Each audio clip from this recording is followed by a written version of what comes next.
충북 제천시 하소로 노블 피트니스 스파 화재 참사 현장 주변의 한 상점에 25일 오후 희생자들을 추모하며 아픈 마음을 같이해 영업을 일시 중단한다는 안내문이 붙어 있다.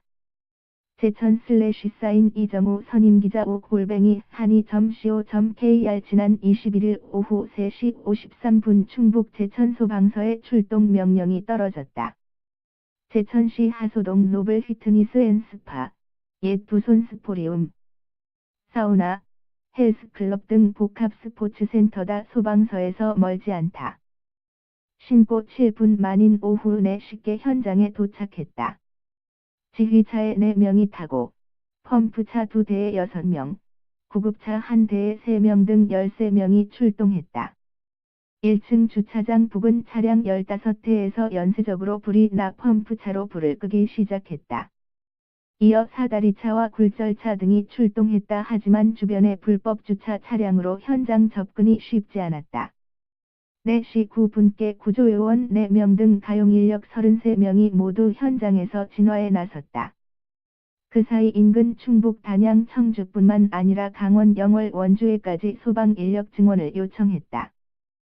불은 순식간에 건물 전체를 삼킬 듯이 기세가 커졌고 검은 연기가 한치 앞을 분간하지 못할 정도로 치솟았다.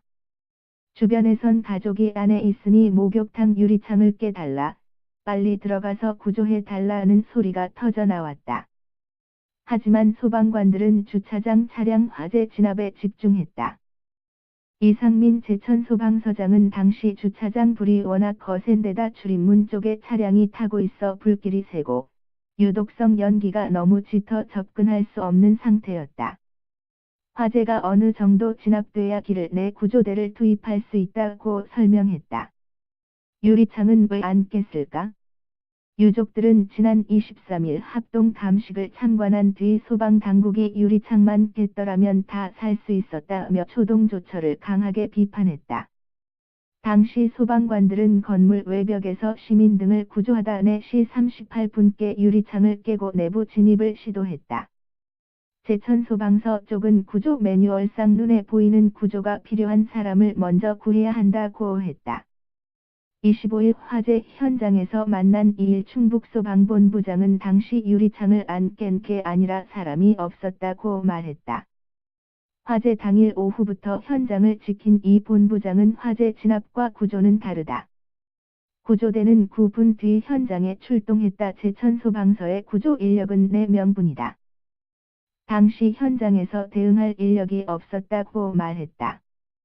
백드래프트 때문에 주저했나? 백드래프트는 불이 난 건물 안에 산소가 갑자기 유입됐을 때 불이 붙거나 폭발이 일어나는 현상이다. 이 본부장은 당시 백드래프트는 전혀 고려 대상이 아니었다. 가용할 인력이 없어 화재 진압과 동시에 건물 진입 등을 시도하지 못했다. 소방서 한 곳에서 한꺼번에 30물결표 쌓인 40명이 출동하고 주변 소방서에서 바로 지원 가능한 서울이라면 상황이 달랐을 것이다. 정말 안타깝지만 여긴 시골이라고 말했다. 비상구로 탈출할 수 없었을까? 소방관들은 비상구 잠금쇠 부분을 부수고 2층 목욕탕으로 접근했다. 비상구 주변엔 목욕 바구니 등이 널려 있었다. 이 본부장은 가장 아쉬운 부분이다. 건물 안에서 누군가 이 비상구로 가는 길만 인도했다면 모두 살았을지도 모른다고 했다.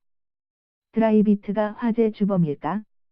이 건물 외벽은 스티로폼에 시멘트를 덧바른 드라이비트 공법으로 마무리됐다. 이 본부장은 드라이비트는 외벽 화재 확산 요인이다. 내부 확산 요인은 화물용 승강기 통로로 보인다.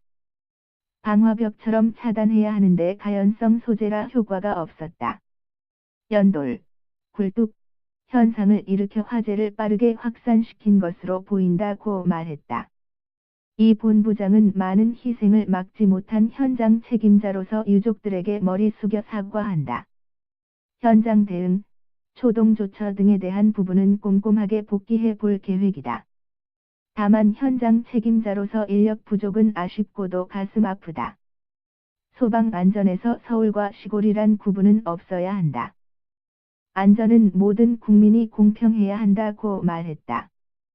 제천 / 사인 오윤주 기자 스팅 한이.co.kr